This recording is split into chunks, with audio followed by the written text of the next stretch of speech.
introduction to one of my favorite people on earth, Mr. Stephen Oliver, who is with the Advisor Marketing Podcast. Now, Stephen is a true maverick, and I mean that in every sense of the word.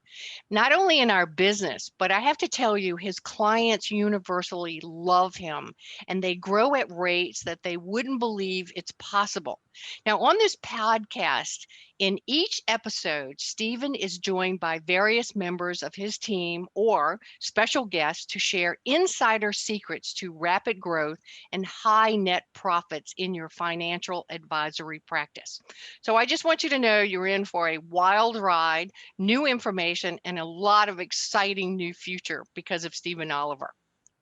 We are live theory here. Okay, so what we wanted to cover today is 50 ways, and of course we never quite get around to, I think we said 10 last time, and it ended up being 2 sessions with 3 or 4 or 5 each. But anyway, let's start with the goal to create 50 ways to generate new lead client for clients, and we'll get as far as we get, and then go from there. And I'm Stephen Oliver with Advisor Wealth Mastery, and we've got Mindy Godfrey, Bob Dunn, Greg Moody, and we'll be, in theory at least, joined by Jeff Smith here in a few minutes. But let me start. It seems like this is one of those industries. Not it seems like, it definitely is. Financial advisors, wealth managers, life insurance, etc. One of those industries where it has just a Herculean failure rate in the first 3 years. And part of the reason it has a Herculean failure rate is kind of an industry tendency to go do college recruiting, put somebody in, get them licensed and all that crap, teach them enough about their technical proficiencies to hit the ground running, and then say, go find a bunch of clients. And most people have no idea where to start, and they start with, it's just like being a vacuum cleaner salesman. They would bring a bunch of people in the room and say, well, what you want to do is go pitch your mom, go pitch your grandmother, go pitch your uncle, and go pitch your high school friends. And then once they run out of that immediate family circle of influence, if you will, they're dead in the water. And that's just the dumbest way to run a ship. But even advisors who have gotten some momentum, it feels to me like they get fixated really on 2 things. They get fixated on referrals, and then maybe to a lesser extent, they get fixated on LinkedIn. And both are great sources, but we have the conversation all the time, and they say, well, where do most of your new clients come from? Oh, they come from referrals. Great. What referral systems do you have in place to generate new clients by referrals? And usually it's a blank stare, or a dead air on the phone. And so let's start with 5, 10, 15 different referral systems, and we'll talk about LinkedIn a little bit, but then we'll go into other mechanisms. We're going to try to do as rapid fire as we're capable of, which isn't very, but we shall see how we go here. But with referral systems, I always start with, and I'd recommend everybody watch the video we did on specifically on referral systems. But one is, anytime I'm working with a wealth manager or advisor, first thing I do is sit down and look at their client list, try to figure out who they have already. And I was listening to somebody else, I'd give attribution if I remember a name. But they made a point that, one, most of your clients don't even know the full range of services you provide. So one starting point is to have literature, have communication by email, by direct mail, give them a piece of paper when you're meeting with them for quarterly or annual reviews, but to spell out what all the range of things that you do are, so that if they want to send you a friend, they know. So if they're having a conversation, somebody says, well, I'm worried about my son's college education, bingo, that's one of the things on your list, for instance.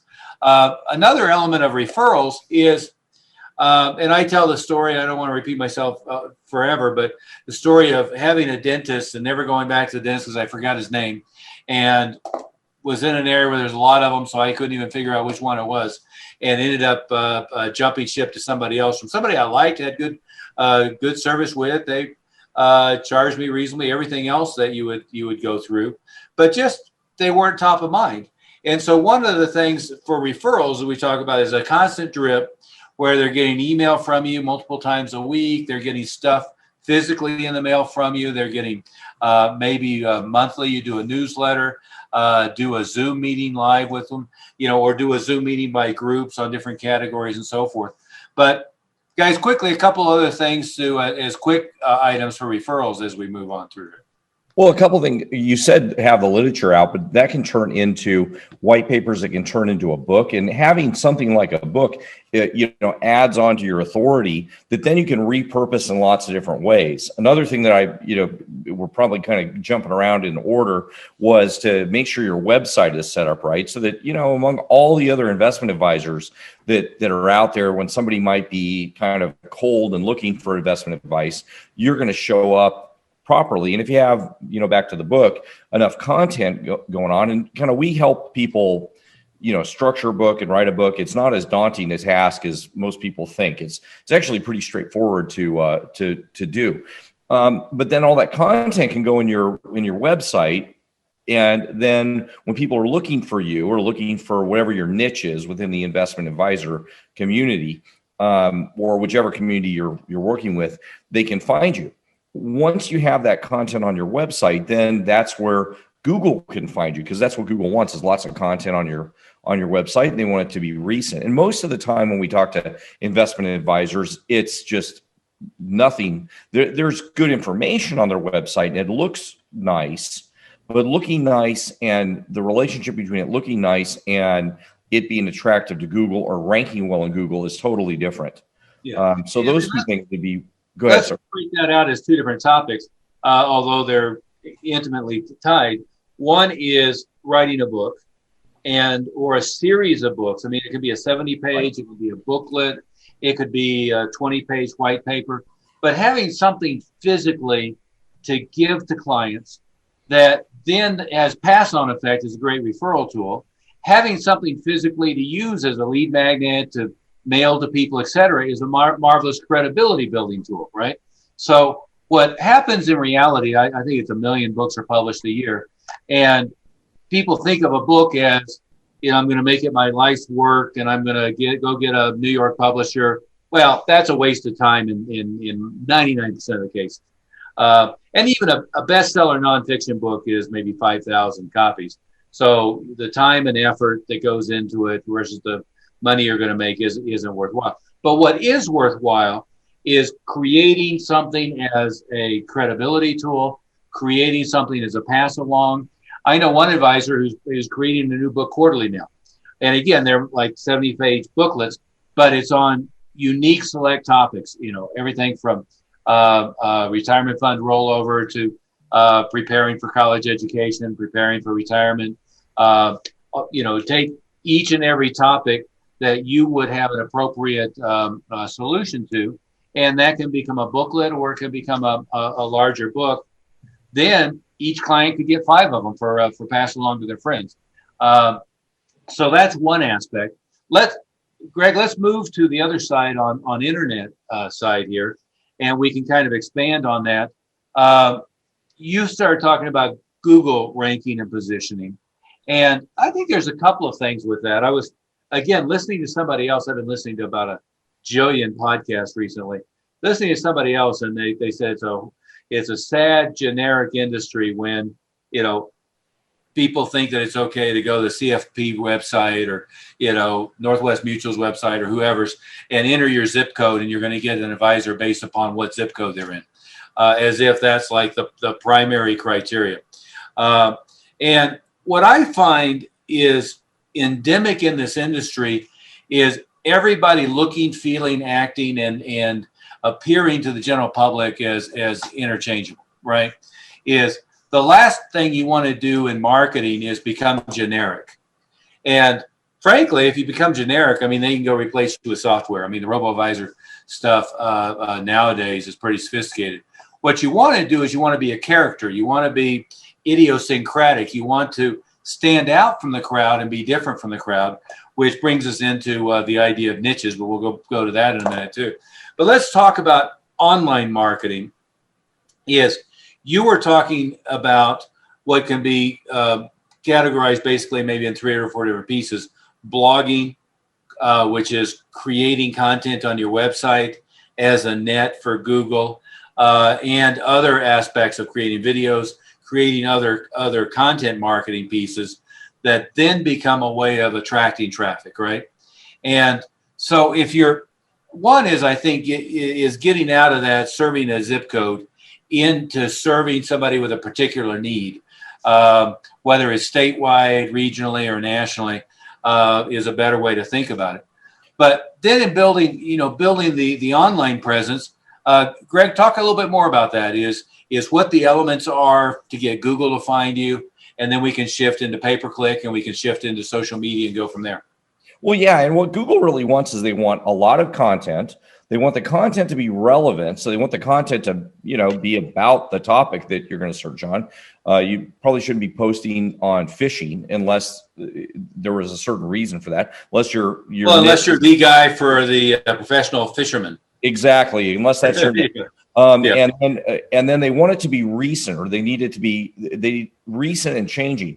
If you have sometimes we've talked with people who've been in the business 20 years and their website hasn't changed. Well, it wouldn't have been 20 years ago because that wouldn't have been existing, but it hasn't changed for 2 or 3 years. There hasn't been any new content. And so what that's going to do is it's going to get you pushed down and down and down in the rankings, even if some of the other characteristics are fine.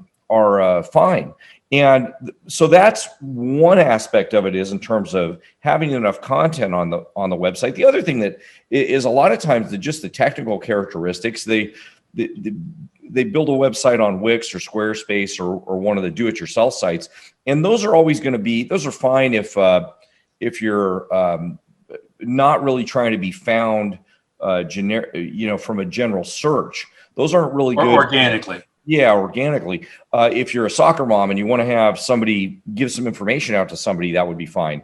But that's not going to be good if somebody's going to be searching for a replacement investment advisor. At our last meeting, it was a really telling stat that you gave, that only 40% of people are happy with the investment advisor they're with, or clients, and 60% are unhappy, and many of them are looking for another investment advisor. Well, we want them to find you. And so that search should be something that then is going to work when somebody looks for your website. So that's not something you can ignore anymore. It's not something that you're going to get overcome. And by the way, even if you do a good job with referrals, and we can talk about referral systems coming up, people will still likely look you up. And we want to make sure that all that the content that's online, and this is just one component of online marketing, kind of the most fundamental part, though, because then if you layer Facebook marketing, or you layer Google AdWords, or you layer some other pieces onto it, it will work. It'll function a lot better if you have a more robust website. Yeah. And website component. And going back to I went and got a referral. I held a client appreciation event that a bunch of friends came to, or whatnot, or the CFO suggested to the chief marketing officer to talk to, whatever it might be. But as you said, and this is more a female-centric thing than a male-centric, to overgeneralize, but a huge number are going to go Google you to see what's out there, right? And I know that some of you have restrictions with your company, what you can do and so forth. And the other problem is, of course, is that, advisors really by law can't do testimonials, can't use testimonials in your marketing and so forth. But that doesn't stop somebody who's mad at you from going and posting, negative comments about you. So there's a balance, but you've got to make sure that there's a presence online, that when somebody goes and Googles you, they find you, and what they find is credible. And that can be a YouTube channel with lots of content on it. It can be a podcast. It can be lots and lots of blogs on your site, et cetera. One thing that you didn't mention, Greg, is it has to be unique content, right? So if I work for Fisher Investment, with Fisher Investments or Northwest Mutual or Raymond James or whatever, and they're putting out content that you can give to clients constantly, you can't just take that and put it up on your individual blog, because now you can, but it won't serve this purpose. Right. Yeah. And that's what's important about it. I sorry to interrupt where your flow was there, but you mentioned podcasts, and that's what is such a huge opportunity, especially you mentioned before of doing videos with your clients. We're doing a webinar with your clients about some topics. And when you're talking about podcasts, that's a whole nother avenue that now, like late 2019, 2020 is a huge thing that Google looks at if you have a podcast tied into your website, not the podcast platforms, but then it pushes from your website out to podcasting, Apple, Google, Amazon, Spotify. You can push your podcast out to all these platforms. That's really big within this part of our topic today too. Yeah. And something to consider on that is that then becomes a subject of how to stay front and center with your clients, as well as how to attract new clients, right? Is, if you're meeting with somebody once a quarter or once a year, or heck, if you sold them an insurance policy and haven't met with them face to face in 3 years, what you want a whole bunch of different vehicles in order for them to be aware of, paying attention, following you, learning, continue to stay in contact. So podcast, blog content, having them subscribe to that information is a great way to keep clients engaged, as well as to attract new clients through organic search. So anyway, Greg, Mindy, Bob, anything to add to that? The one thing I think I would throw out there is, we've talked about some websites and you skirted this, but being a little unique, I have looked at hundreds and hundreds of advisor sites across the web, and they're completely interchangeable. It goes back to what you're saying about finding someone by zip code. To build that personal relationship, be personal on your website. Make it reflect who you are and who your team is, and your local area, or what's your passion. If your passion is, we talked about fishing earlier, if you want to be the financial advisor to professional fishermen, well, those are the images you should have on your site, and you should talk about your love of fishing, and make sure that when you're doing your seminar, your webinars, that in your background you've got that fish trophy. But be personable, and that will help right off the bat with that interchangeability. Oh, absolutely. If I could expand on it, you touched on a little bit ago about how often a lot of advisors reach out to their clients, but get to know your clients, get to know who they are, what their family members are doing, and try to communicate and contact them. And that's another opportunity. And realize that you have to go out and get new clients. It's not selling, it's informing. They don't know what your certifications mean. So every time you reach out, try to inform them and how you can help, because that'll be a big benefit to you. Yeah, that's what the content is. Sorry, that's what the content is that we're talking about, is making sure you're constantly doing that. And when you're in, it doesn't. Hopefully, people are. When you're listening to this, might seem like, oh well, yeah. But what do I have to do? Sit down for 12 hours and write a bunch of stuff. It's pretty easy. It's pretty easy to do, especially if you start from the idea of you're giving some content out to your clients, or you're talking to them, and then you can have it transcribed. You guys probably already know what you would want to say, and also maybe what makes you unique. Yeah. And just because they built it doesn't mean they will come. Your more certifications, they don't know what your certifications are, whether it's an FRM, CLU, CMFC, RIA, they don't know. So it's up to you to really educate and explain how you can help them. Well, and more important is to tell them what needs you can solve, what problems you can solve, what different things are going to come up. Because again, I'd give attribution if I remembered, but this recording I was listening to made a great point, which is your clients peg you as whatever you did for them. And advisors that we talk to all the time, once they have that first kind of discovery meeting, beyond that, they don't do a good job of continuing to go back and find additional needs and additional things to do. And Ogilvy was one that talked about it's a moving parade of humanity. What he meant by that was that people's lives are changing all the time. They have an inheritance coming in. They have a kid going off to college. Somebody in the family dies. They get married. They get divorced. Whatever it might be. change careers, have a negative financial experience, have a windfall, whatever it might be. But you've got to be constantly, staying in front of them, having them be aware of all the needs and the problems and the different aspects that you can solve. And that's not about giving them a list of products that you can sell.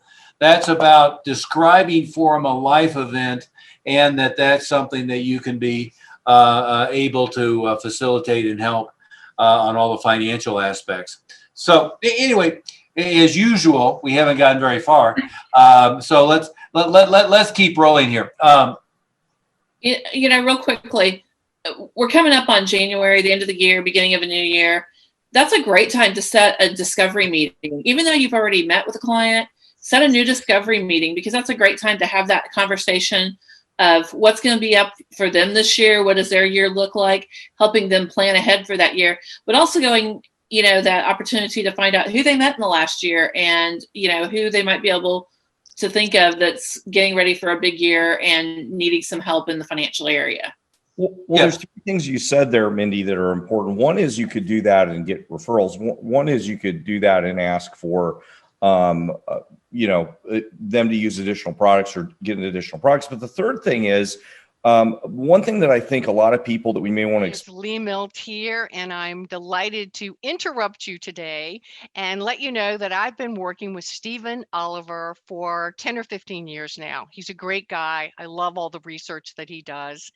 And I just wanted to let you know that if you're enjoying the content on this podcast, then you really want to make time to visit advisorwealthmastery.com. And why should you do that? Well, because you're going to receive 2 of his great books, and actually one of mine called Success is an Inside Job. You'll also get a lot of absolutely free material on growing your practice through effective marketing. So again, take the time to go to advisorwealthmastery.com. explore that a lot of advisors are not doing is, once they've met with somebody and they haven't gotten them to work with them, they're not offering to meet with them again and being direct about that. So I thought about when you said that is maybe do a discovery meeting or another meeting with your list of people that you've met with, but they said no. And what we hear a lot of is, well, they already said no, so they got a prospect, and they tossed them out of their list again. And those are the most valuable people on your potential list. They're 10 to 100 times more likely to do something with you later, as you said, that moving line of humanity that wasn't right for them now.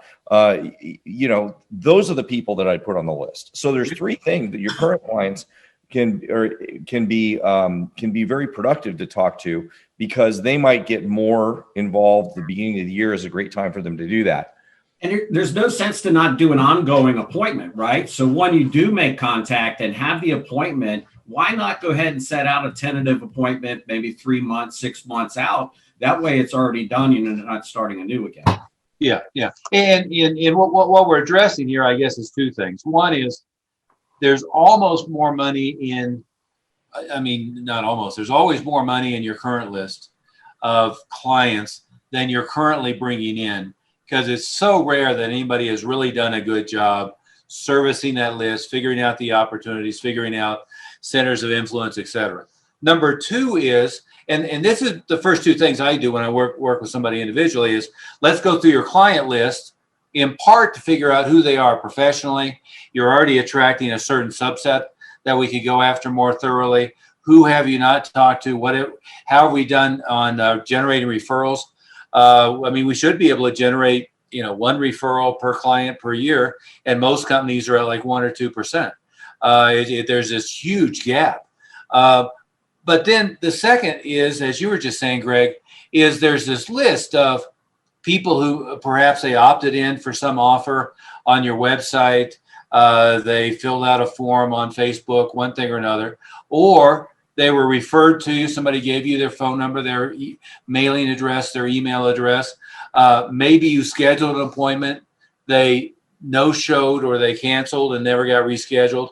Maybe they showed up for initial discovery meeting, and then the follow-up never happened to really get to the point of finalizing whatever their needs were. But there's this big, sooner or later, there's a big group of people that you never really got finalized. And as you were saying, it's a huge mistake to think of them as dead. To think of them as not interested. Just because they didn't do business with you today doesn't mean in 6 months they're not going to have the need, or they're not going to mentally or emotionally be in a different situation. One of the terms you're probably familiar with it is sequential autoresponder. And what that means is, let's say I get a new lead comes in, I can program a follow-up sequence where I follow up with them 10 times. So let's say, like a lot of sequences we set up, lead comes in, we differentiate, high quality, medium quality, not worth talking to. Then they get sequential email, they get text messages, they get voicemails, they get live outbound calls, they might get cookies or flowers or popcorn, postcards going out, big mail piece going out, etc. But you should think about a new lead that comes in. You go way beyond the lead comes in, I try to give them a call, or I send them an email, I get an appointment, I don't get an appointment, I give up. It's an ongoing education process. And so many times we think in terms of once they have fallen off my cart, they're dead, which is wrong. And number two is we think in terms of one method of outreach, and if that doesn't work, give up. Rather than having, message them on LinkedIn, text them, voicemail, email, message them on Facebook, direct mail, live outbound call, having all of those mechanisms where we're getting to them, and then continuing to educate. And this is back where what you were saying, Greg. Let's pick up from there. Is continuing to educate, stay in front of, and create awareness with everyone you've touched, so that when they're ready, you get some follow-up. Well, and I think you're hitting the nail on the head. I think we get a lot of questions like, well, so I got this prospect. How long do I work with them before I give up? And the answer is never, unless their address goes bad. Never give up. Bad. Yeah, unless you can't. Especially, and you hit on something, so everybody is, I want to anchor something that you said, especially if you've designated them as a high likelihood or a high quality prospect. High value. Yeah. I mean, if they're the CEO of a company or they're, in the tech industry, they're a high income client versus maybe somebody you don't know anything about, or somebody that you already identified as below your income threshold, you want to be careful about how much you spend, both money and time, on the different niches that you're working on. If they fit your niche perfectly, then we would spend more money on them. If they've responded more, we might spend more time, effort on them than if somebody who, we don't know if they're going to be a good prospect or not. They haven't responded much. They might still be on our email autoresponder. But if you're going to do more pieces of this marketing, like you mentioned, direct mail, we get a lot of people say, well, direct mail doesn't work, which is complete baloney. It does work just great, but you got to use it in the correct way. It works a heck of a lot better than email and pretty much every other alternative used appropriately. And so let's go to that. Is you've got to know always what your average case value is going to be, if you want to use that way of thinking about what the average client is going to bring in revenue for you. And then you have to back that into how much you can spend to get a new client to have a positive ROI. And again, I was seeing a stat recently that most advisors are spending 1 to maybe 3% of their gross revenue on their advertising. And that's a really, really, really low number. What you get with is that people who are really good at direct response advertising and really good at generating, new client flow on demand, they're willing to spend and get a 3-to-1 return on investment, a 4-to-1 return on investment, a 10-to-1 return on investment. So if I know my average client is going to end up being worth, let's say, $3,000 a year, and on average I retain them, say, 6 years, that's $18,000. I should be willing to spend $1,000, $2,000 or $3,000 to get somebody who's worth $18,000. And if you don't start thinking that way, one, know your numbers. I talked to two advisors recently. One had, I'm going to pull a number out of the air because I don't remember specifically, but let's say 220 million in assets under management, but that was split among a huge number of clients so that the average was like in the mid hundreds, so 150 or something like that. But another one I talked to, the average assets under management that they had per client was 2.3 million. Well, if I'm going to bring in somebody who is going to let me manage 2.3 million, I'm going to receive 1% of that gross. My net's going to be maybe 60% of that. I can spend a lot to get that client. And if I have a base of people who all fit that profile, I should be willing to be, mailing them, constantly and repetitiously to convert them. So, but hey, let's move along. I mean, what everybody pretty much does with direct mail is they choose the wrong list. So getting direct mail to work has to do with offer and list. And then it's about getting the piece opened, right? So the first thing to do is with direct mail is get real good with direct mail with your current client base with the idea of maintaining relationship, continuing to educate, obviously generating referrals, expanding into their circle of influence. The second thing is get really good at using direct mail with any new lead that comes in and with your existing leads until basically they move to Afghanistan or they yelled at you to take them off their list, but stay with them forever. And then the next thing to do is you want to really, again, huge mistake that people make. And I heard this, again, I was listening to a very well-respected, coach and speaker in the industry, but he started out a book on marketing with everyone is your potential customer. Well, that's just the dumbest advice ever. What it should be is, here's my definition of what my current customer, here's my, if you want to use the word avatar customer that I'm looking for, here's how I go find them. And then when it comes to, say, direct mail, I was hearing an advisor said he likes to work with teachers who are at a certain level in their career who have certain assets. Well, I can get to them in all kinds of different ways.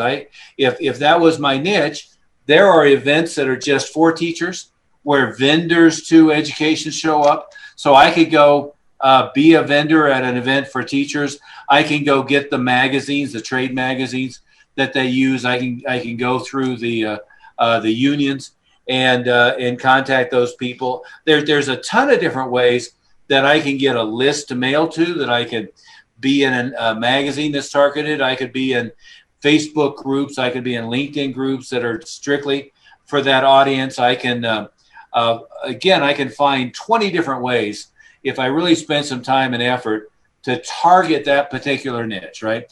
Another one of my clients he's into Porsches, and his desire is to have like every version of the 911 Turbo. And, I gave him this vision of, here's your office and here's the glass wall and here's the car collection. And you're advertising through the local Porsche club. You're advertising through the regional Porsche club, the national Porsche club. I mean, there's magazines list, all kinds of different things. Hell, I have a 911 Turbo, and when they released the Cayenne, I got this big mail package. I get crap from Porsche all the time. But if you wanted to become like the guy for that niche, there's all kinds of ways to get to them. And you'd be much better spending money that than trying to draw a radius around and be the faceless, nameless financial advisor in your niche. And if you're going to do that, I mean, all your marketing should be, you're standing next to the car and you got the helmet on the day at the track, and you've got all these different things that audience can identify with. So pick up from there, guys. We've barely scratched the surface. We'll have to do another session where we talk about public relations, becoming the expert, and you can become the expert pretty easily locally and be the go-to expert on radio, TV, newspaper, and so forth. You can write articles for your magazines, but even better, picking a niche and now becoming the expert for architects or becoming the expert in all the teaching magazines, etc. The other thing we'll have to talk about more later is getting really, really, really good at direct mail and how to find targeted lists and so forth. Another thing we'll have to spend more time talking about is how to get really good in social media, but focusing on LinkedIn and Facebook, which are, hopefully not dating myself, but I don't think there's a lot of opportunity right now in TikTok and Pinterest, but there's a hell of a lot of opportunity in Facebook and LinkedIn for us right now. Well, so keep an eye on it, right? I mean, we keep an eye on it to see if those constantly, yeah. And that's one thing we're trying to do with all of our clients is making sure we know when. For a while, Facebook wasn't really that helpful for a lot. No, I hated Facebook 3 years ago. Right. We used to, people be wasting their time with that kind of stuff, and then it kind of flipped, and then we were helping our clients, immediately jump on it as soon as it flipped. But one of the things I think that, and that's probably a good point too, is there's what we're going over here in our meeting is, or now and the next time we get together, what I'd probably wrap up with is we're going to go over 50 things when we get through this. There's probably 1,000 things that you get pinged on and hit on and asked to do, especially in online marketing, but even offline marketing, that marketers will say, do this and do this and do this, and it'll flood your business. And there's almost as important to figure out what to say no to. Yeah. And what to not waste time on. TikTok might be a good example. Right now, stay away from all that. You'll get Yelp asking you to advertise. No, that's not going to do you any good in your business. So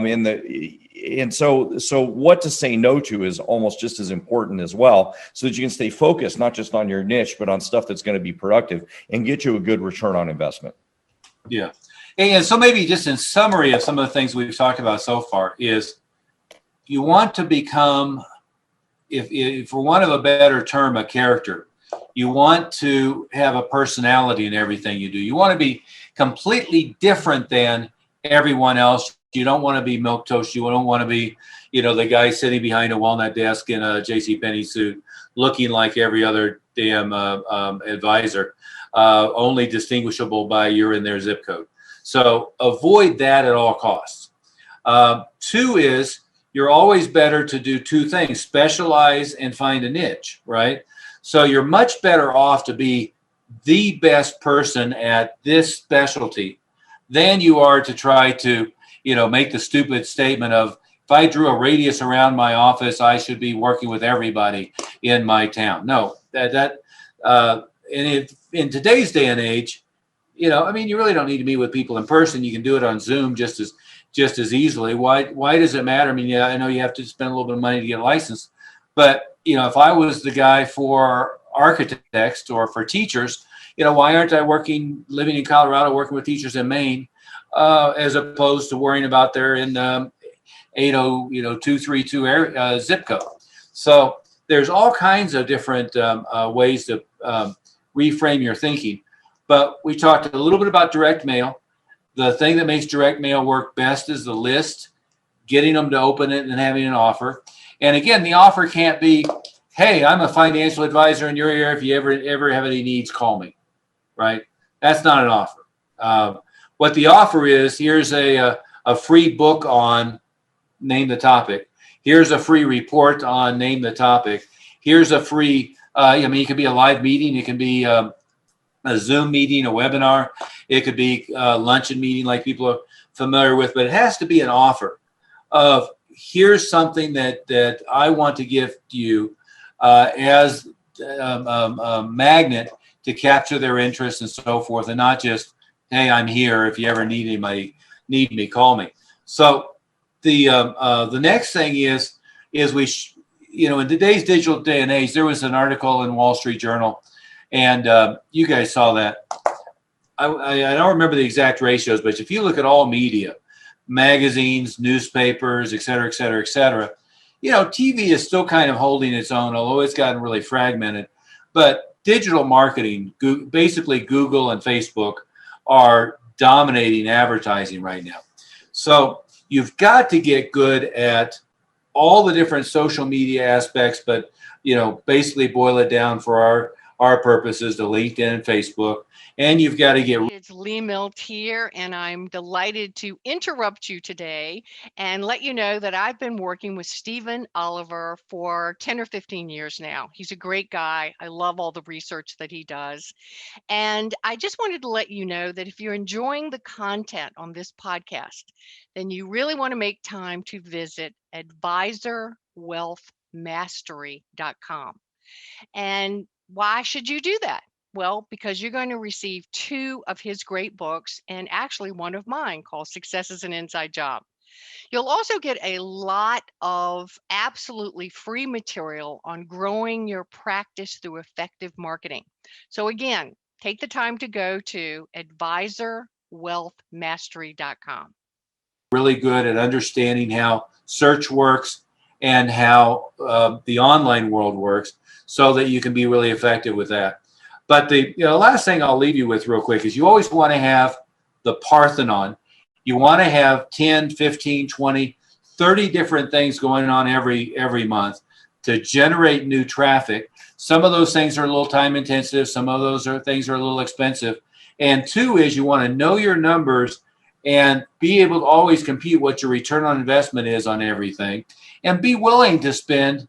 Again, I mean, we're in the business of teaching people what the return is on their investments, but most business owners and certainly most advisors aren't willing to do the thing that's going to get them a 10 to 1, 20 to 1, 30 to 1 return on investment, and will make a decision that's not going to work when they just don't know how to work it.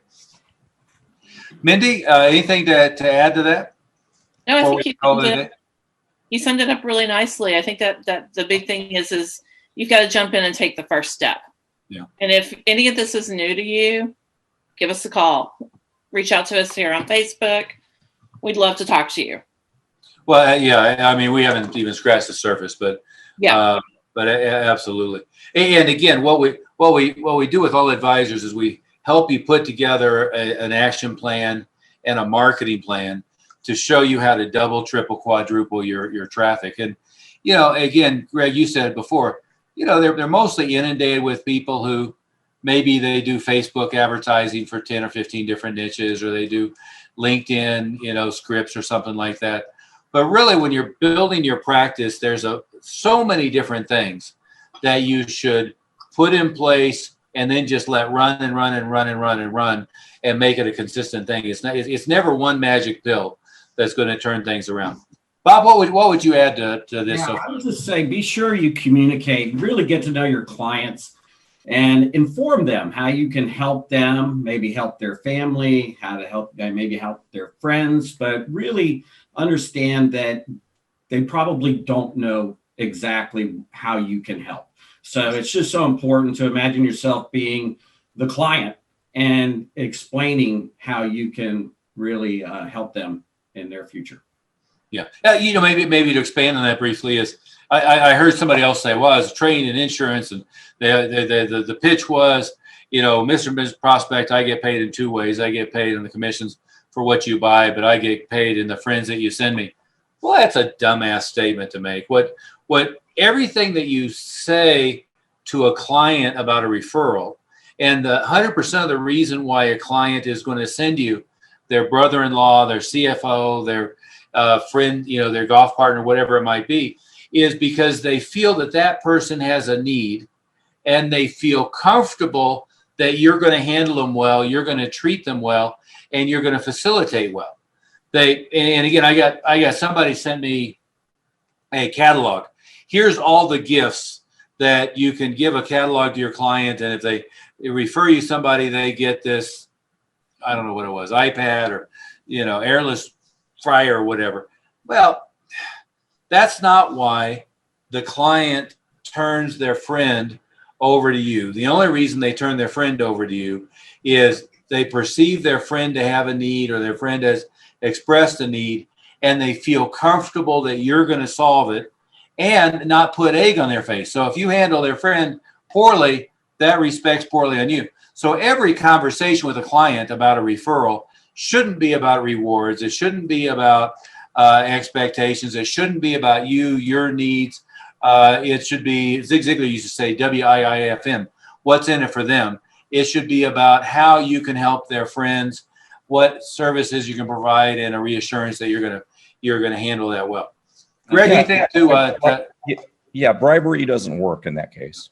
Yeah. You know, you can try to bribe them all you want, but if you make them look bad with their friends, then that's not going to work. That's not good. Yeah. Yeah, you know, and it maybe said at the opposite angle, gifting works, appreciation works, right? After the fact, they referred a friend, and then you know, we send them something nice. You know, Mrs. Fields cookies or whatever. Yeah. Exactly. That's wonderful. Then that feels really good. I did something, and then they say, "Oh, you didn't have to do that." That's what you want. Yeah, yeah. But if you say, "You send me X person, I'll give you Y," that's just transactional, and it doesn't feel good to them, because the only reason they're going to send a friend is the friend has a need, and they feel like you'll be the best person to solve it, and they're comfortable with you're going to handle it smoothly and not put egg on their face. Absolutely. Well, at that, let's leave it there. And you know, we've talked about 4 or 5 things out of a universe of 50.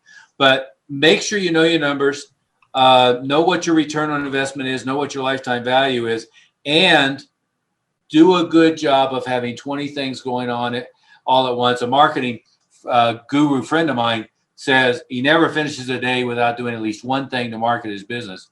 And that's what you've got to do. You've got to have at least one new thing going on every day, and you've got to have a whole bunch of things running on autopilot that continually feed your practice. On that note, we'll call it a day. All right. Bye, everybody. Bye-bye. Bye-bye.